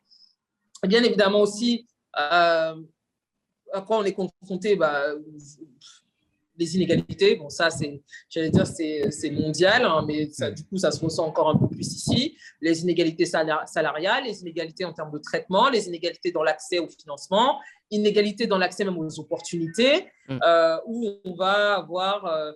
parce que d'autant plus quand on est femme, mais encore plus si on est jeune femme. C'est encore 2 fois plus compliqué parce que nous sommes dans des contrées quand même où, paradoxalement, on a un continent le plus jeune du monde. Donc, du coup, quand on est une femme et qu'on est jeune, c'est un double handicap. Ça peut, pas toujours, Dieu merci, mais ça peut être un double handicap. Et c'est pour ça que finalement, c'est très compliqué à surpasser mentalement d'abord, parce que tout part de là. Parce que quand vous êtes dans un environnement qui ne fait rien pour vous promouvoir, ou en tout cas qui fait tout pour s'assurer que vous restiez à votre place, l'émancipation et l'affranchissement, il va d'abord être une décision, ça va d'abord être une décision individuelle avant toute chose.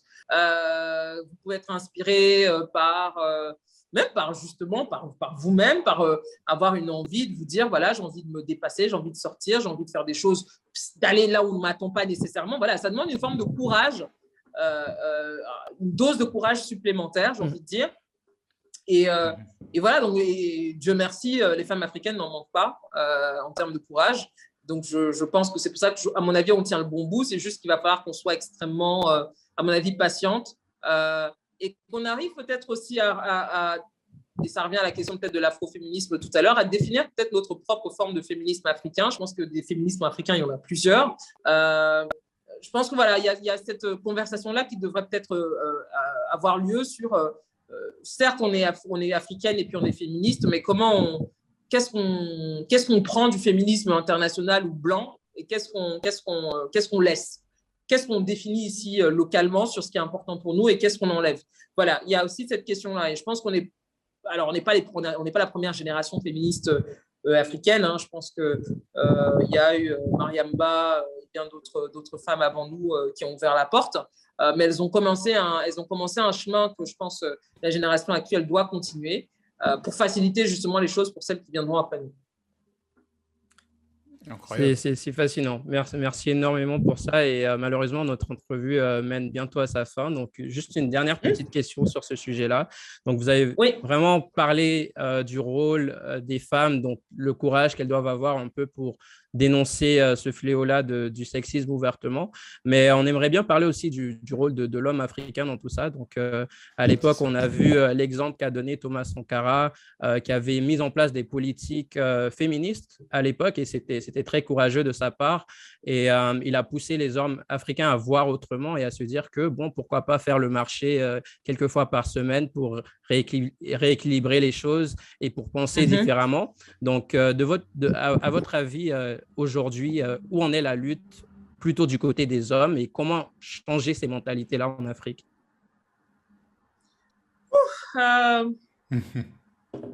Alors, où est-ce qu'elle en est. Ce que je vais dire, c'est ceci. Je pense que quand on regarde les choses de manière très froide, et ça revient à ce que je disais tout à l'heure sur la question politique, quand un groupe bénéficie d'un déséquilibre, il va rarement être le même groupe à essayer de rééquilibrer les choses. Bien sûr. Donc, à partir de là, je pense qu'il ne faut pas être naïf ou naïve, en l'occurrence. On n'attend pas qu'il y ait une levée comme ça de tous les hommes africains qui se disent « Tiens, ça y est, on va lutter contre le sexisme, etc. » En tout cas, moi, je ne m'y attends absolument pas. Par contre, quand on baigne dans une culture, qu'on est né dedans, et surtout qu'on est né du bon côté, parce que du coup, on a le bon genre et qu'on a tous les attributs, tous les bénéfices, même si, encore une fois, c'est ça le plus terrible, et c'est ce que j'essaie d'expliquer aux hommes en général ici, c'est qu'eux aussi, quelque part, paient le tribut du sexisme. Toute cette pression que les hommes portent sur la question financière, où c'est l'homme qui doit être le seul à financer. C'est-à-dire que la valeur d'un homme est liée à sa valeur financière, elle est liée à combien d'argent il génère. Ça, c'est problématique, hein, parce que bien évidemment, il y a des hommes, pour des raisons X, Y, n'arrivent pas forcément à tenir cette pression constante et perpétuelle. C'est pour ça que je leur dis par moment, vous avez autant intérêt que nous à nous soutenir, parce que ça vous décharge quand même de quelque chose qui est assez pesant quand même, hein, sur, entre guillemets, la virilité africaine. Donc, clairement, je pense qu'il y en aura toujours qui, parce qu'ils bénéficient du système, d'abord, ne sont même pas au courant que le sexisme existe. Voilà, ça leur passe complètement à côté. Ça, c'est premièrement, donc je ne compte pas sur eux. Par contre, je pense qu'il y a une nouvelle génération quand même, et c'est un point de vue peut-être un peu résolument optimiste, mais il y a une nouvelle génération d'hommes quand même, je pense, cette génération commence à être consciente du problème. Alors certes, elle va maintenant essayer d'y participer, c'est selon chacun son inclinaison. C'est un sujet que j'aborde beaucoup, parce que j'ai beaucoup d'hommes dans mon entourage avec qui j'en parle. Moi, ce que j'observe, c'est ils sont dans cette phase de remise en question du modèle dans lequel ils ont grandi, dans lequel ils ont même été éduqués par des femmes. D'accord ? Donc, je peux comprendre qu'il y a une forme de confusion quand on a été façonné par des femmes à être un peu l'enfant roi, l'homme suprême, etc. Et puis, une fois qu'on est adulte, on te dit « Ah, non, ça ne se passe pas comme ça, en fait, etc. » Donc, ça peut être un peu challengeant pour certains qui se disent « Oula !» parce qu'il y a aussi une question de remise en question, du coup, sur tout ce qu'on a fait par le passé. Je suis en train de remonter, ça veut dire qu'il y a, je sais pas, il y a 10 ans, en fait, quand j'ai fait ça, j'étais en train de harceler quelqu'un, je ne me rendais pas compte. Ouais. Donc, il y a vraiment ça déjà, il y a ce travail-là qui a commencé, qui va être long, parce que c'est une forme de… dissonance cognitive un peu. Voilà, il y a une forme de dissonance cognitive. Au-delà de même ça, il y a une question j'allais dire, de déséducation. C'est-à-dire qu'on a été éduqué d'une certaine manière. Il faut maintenant refaire le schéma inverse, de démanteler tout ce qu'on a appris et de prendre de nouveaux codes. Ça va prendre un moment. Ça ne se fait pas comme ça. D'accord ? Surtout pour des hommes qui sont, j'allais dire, arrivés à des stades où certains sont devenus pères, en tout cas sont des jeunes pères, et ils sont maintenant dans cette question-là de qu'est-ce que j'ai envie de transmettre. En fait, tout ce que je pensais que j'allais transmettre, finalement, en fait, au moment où je deviens papa, je me rends compte que en fait, toutes les règles ne sont pas bonnes, sont même toxiques, sont même nocives. Maintenant, il faut réapprendre de nouveaux codes. Et ça demande aussi beaucoup de courage, parce qu'il faut admettre déjà qu'on a eu tort, il faut admettre qu'on a peut-être pas toujours eu les bonnes réactions, la bonne vision sur certaines choses. Il faut admettre parfois qu'on a participé à la culture du viol, par exemple. Ça peut être violent pour certaines personnes de reconnaître. D'accord ? Donc, je pense qu'on est là-dedans. Et à mon avis, ça va prendre du temps. Par contre, je pense que ce qui va être important, c'est de continuer justement ce travail de sensibilisation qui est fait.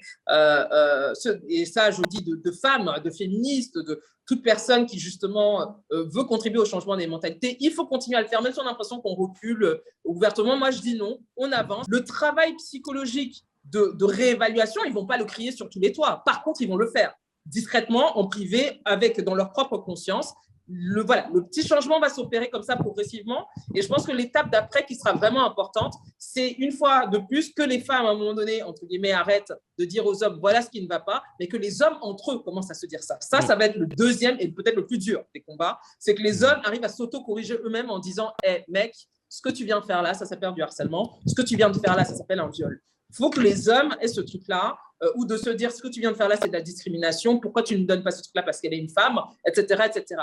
Merci pour ces conseils. Par là, je pense que ça va vraiment avoir un impact profond sur notre audience. Alors, on se rapproche à la dernière section de l'interview. Oui, oui. Alors, on espère que ça va pas trop nuire à votre horaire non plus.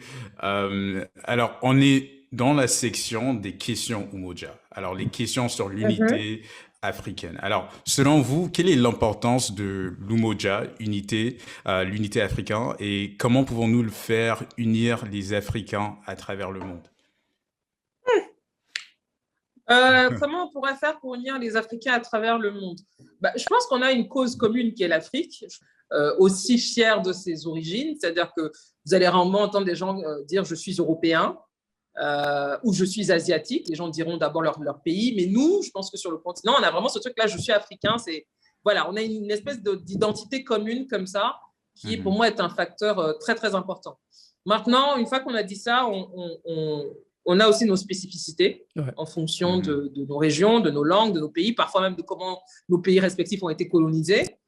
Et je pense que s'il faut qu'on s'unisse, je pense qu'il faut qu'on arrive déjà à de la même manière qu'on a cette unité-là théorique, globale d'être tous africains, que ça ne reste pas des idées, que ça ne reste pas un vœu pieux, mais qu'on commence vraiment à nous ouvrir littéralement vraiment les uns aux autres. C'est en train d'arriver, on en parlait tout à l'heure sur la question de la création.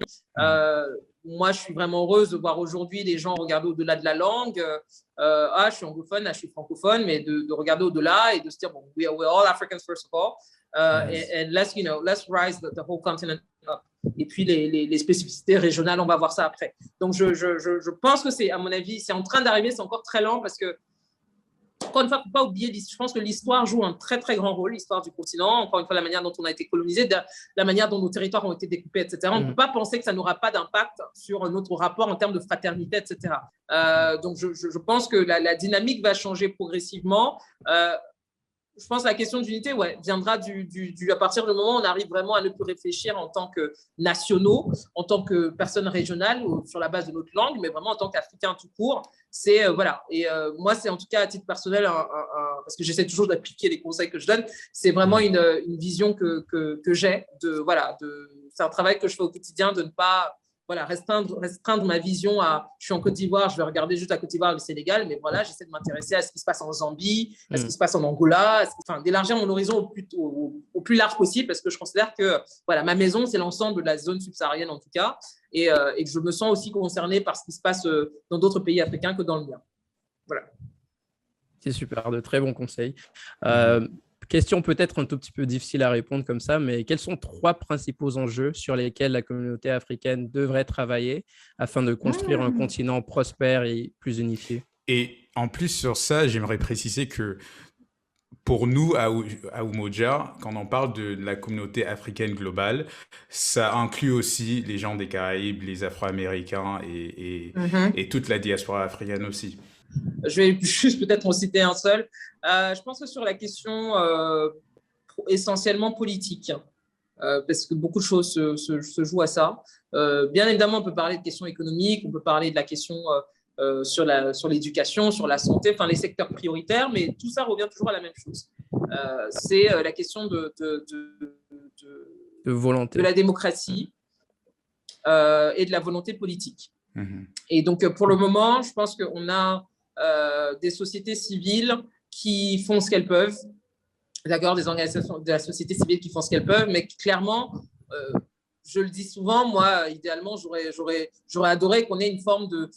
Si on arrivait à trouver, en termes de communauté, si on arrivait à trouver un moyen de faire véritablement contrepoids, c'est-à-dire qu'avoir un droit de regard sur qui est élu, comment les choses sont dirigées, qu'est-ce que l'on fait quand les populations sont victimes d'injustice, etc., histoire juste de rééquilibrer les forces, en fait, finalement, pour qu'on puisse enfin se dire, voilà, si on a un cahier des charges qui a été affecté à un tel gouvernement, s'assurer que ces choses-là soient respectées. Je pense que ça changerait déjà énormément de choses.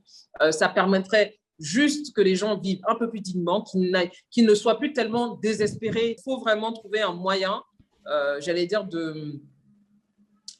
voilà, d'être un contrepoids face à nos gouvernements. Pas que je considère que tous les gouvernements soient des ennemis, je considère juste que pour qu'ils fassent leur travail, il faut qu'on fasse, il faut que la société civile ait un poids, ait la capacité de vraiment frapper sur la table et que ces gens-là sentent qu'ils peuvent perdre leur pouvoir, qu'ils peuvent perdre leurs privilèges s'ils ne respectent pas les volontés qui concernent la majorité de la population. Donc, à partir du moment où on aura ça, je pense que ça va rééquilibrer beaucoup de choses. Alors, ça ne va pas se faire facilement parce qu'il y a tellement de convergence d'intérêts, non seulement des gouvernements, des gens dans le gouvernement, mais aussi des forces externes. Vous savez, ouais. Voilà, il y a forcément des forces externes, tapis dans l'ombre ou pas d'ailleurs, voilà, notamment sur les enjeux autour du sous-sol, des minerais, etc. On sait à quel point ça a un impact géopolitique sur le continent. Donc, il y a énormément de facteurs. Donc là, je donne une réponse extrêmement simpliste, mais volontaire, parce qu'on n'a pas le temps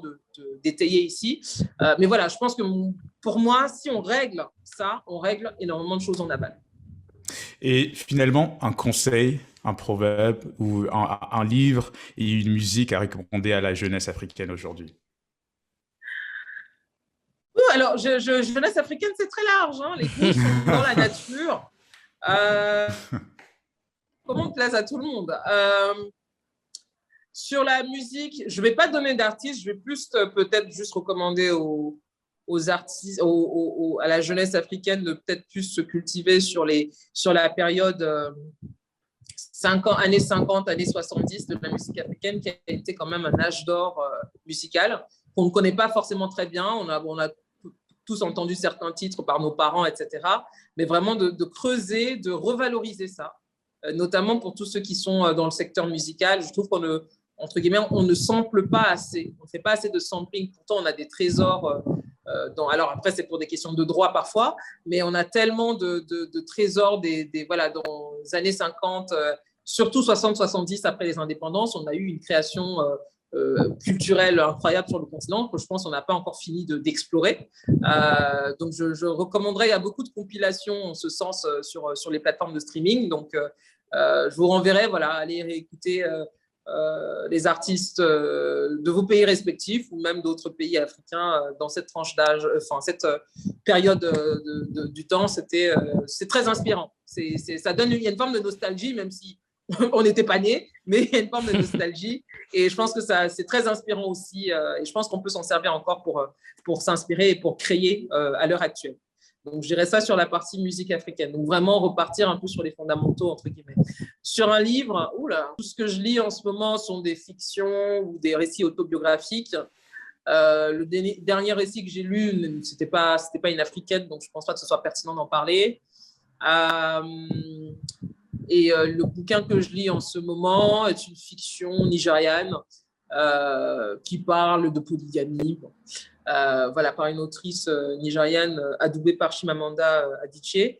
Donc, je ne sais pas si ça vaut la peine de recommander. Je n'ai pas fini le bouquin, donc je ne vais pas recommander un truc et à la fin, je ne l'ai même pas aimé. Donc, je suis encore en plein dedans. Donc, j'en parlerai peut-être si je le finis. Un proverbe. Alors, un proverbe, c'est un proverbe Yoruba qui disait quand le palais du roi brûle, c'est pour qu'on en construise un plus beau derrière.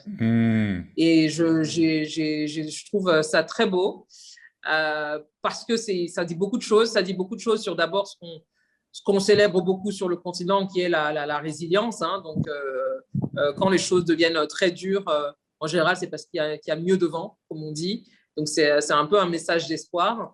Et en même temps aussi, je trouve que c'est un message Parce que la phrase, elle est dite dans un film, elle est dite dans un contexte de défiance. C'est parce qu'en fait, vous n'êtes pas prêt pour ce qui arrive. Et donc, du coup, je trouve aussi que c'est un bon un motivational quote. Et parce que ça s'illustre très bien, hein, un palais qui brûle parce que attaqué par des forces plus fortes. Mais après, on reprend les cendres de ce palais-là pour construire quelque chose d'encore plus beau, d'encore plus fortifié, d'encore plus majestueux, finalement. Et c'est une phrase que j'ai parfois en boucle comme ça dans la tête, que j'aime beaucoup. Et il y en a une autre, qui est aussi un proverbe yoruba, mais j'ai trouvé à la fois très drôle et assez piquant. Je ne sais pas si c'est pas vraiment de la motivation, c'est plus un conseil. Un serpent dans son arrière-cour, il ne faut pas s'attendre à ce qu'il ne morde que les voisins. Et donc qui est plus sur une question de confiance. Qu'on peut traduire de plusieurs manières, hein. C'est-à-dire que si vous attribuez votre confiance à quelqu'un qui, entre guillemets, par exemple, ne dit ou ne fait que du mal aux gens externes, ne pensez pas qu'il ne va pas vous faire du mal à vous à un moment donné. Donc, c'est voilà, plus sur des questions de, en gros, faire le tri dans ses proches, dans ses contacts, dans les gens à qui on se confie, et surtout faire attention si on voit quelqu'un qui n'a pas l'air, enfin, du moins, qui trahit la confiance d'autres personnes, ne pas penser que soit on ne va pas y passer aussi. Voilà, donc c'est un proverbe que j'ai trouvé très beau. Oh, bah merci, c'est très gentil de votre part de partager tout ça. Et on arrive à notre dernière section en fait, qui s'intitule la Plug Talk. Donc, c'est un moment pour vous de brancher un peu nos auditeurs et auditrices sur ce que vous faites actuellement, vos projets, votre avenir, ce que vous avez envie de partager, quoi. D'accord. Merci pour l'opportunité. Alors, qu'est-ce que je fais en ce moment? En ce moment, je termine la première, ma mission en tant que marketing manager pour la fondation MTV Staying Alive, donc qui est la fondation associée à la chaîne musicale MTV. Et donc, cette fondation-là, depuis près de 20 ans, mène une campagne de sensibilisation contre le VIH dans plusieurs pays africains. Donc, je termine une campagne de 2 ans et demi menée pour la fondation MTV, donc sur la Côte d'Ivoire. J'ai eu un grand plaisir à y travailler. Là, toute la semaine prochaine, on va former des jeunes Ivoiriens et Ivoiriennes qui seront déployés sur le terrain pour aller faire de la sensibilisation communautaire pour le VIH pour les 15-24 ans. Donc ça, je vais le faire jusqu'à à peu près quasiment la fin de l'année. En dehors de ça, par ailleurs, je vais entamer alors je ne peux pas donner beaucoup d'éléments pour l'instant. Je vais entamer dans un secteur qui m'intéresse beaucoup, donc qui mêle à la fois technologie et musique. Donc, c'est un nouveau poste, une entreprise plutôt connue qui me fait l'honneur de me faire confiance pour mener son équipe en Côte d'Ivoire. Et donc ça, je pourrais en parler en temps voulu. Pour l'instant, on est vraiment plutôt dans les cartons, dans l'administratif, dans l'ouverture du bureau, toutes ces choses-là. Donc j'aurai l'occasion, je vais me donner le temps de communiquer dessus une fois que tout est prêt. Par ailleurs, en principe, le débrief, je suis en train de voir, on aurait trouvé un partenaire qui nous accompagnerait sur la... Pareil, là, c'est en cours de discussion, donc je ne peux pas trop en parler pour l'instant. Par contre, ça, vous en entendrez peut-être parler un peu plus tôt parce que on est, je pense qu'on est un peu vers la fin des négociations, entre guillemets. Donc, on espère, on a déjà commencé à parler d'une date de diffusion. Donc, je pense que je pourrais, une fois que tout est acté avec eux, je pourrais en parler. Voilà. Donc, c'est mes 3 actualités. Bon, j'ai d'autres choses, mais encore une fois, je ne vais pas les dire parce que, pareil, je ne pourrais pas vous dire grand-chose pour l'instant. Tout est un peu tout s'est un peu débloqué en même temps, donc je suis vraiment plus en ce moment dans des phases de discussion, de meeting, de négociation ou de signature, mais pour l'instant, le temps de la communication n'est pas encore arrivé, donc je préfère ne pas en parler pour l'instant. Et voilà, donc si ça intéresse certains, vous aurez juste à me suivre sur les réseaux sociaux, vous verrez les informations sortir un peu. Super. On vous conseille de la suivre sur les réseaux sociaux et donc cela met donc fin à cet épisode du podcast Project Umoja. Superbe épisode en compagnie de Paula Odrindenge. Merci mille fois encore. Merci à vous. Honoré de votre votre présence. Et comme d'habitude, c'était Maurice et Abdel et on vous dit à la prochaine. Ciao, merci.